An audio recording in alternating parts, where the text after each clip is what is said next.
3, 4.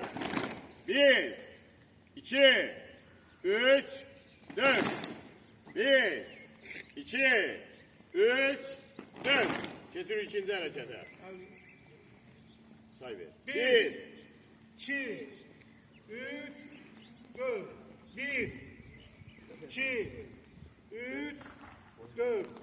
1, 2, 3, 4. Hareketi tutalım. Şimdi bir deyəndə sol el, iki deyəndə sağ el.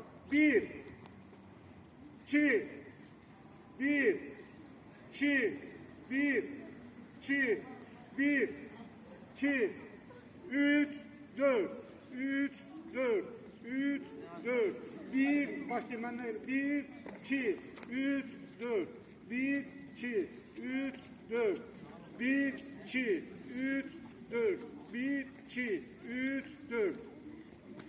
Hareketi bitir. Eller belde. Yerinde kaçışa başlayırız.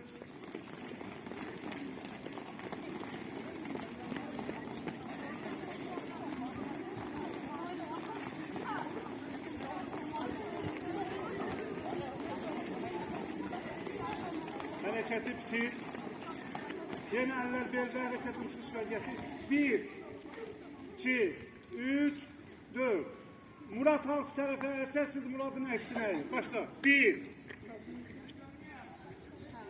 1, 2, 3, 1, 2, 3, 4, 1, 2, 3, 4, 1, 2, 3, 4.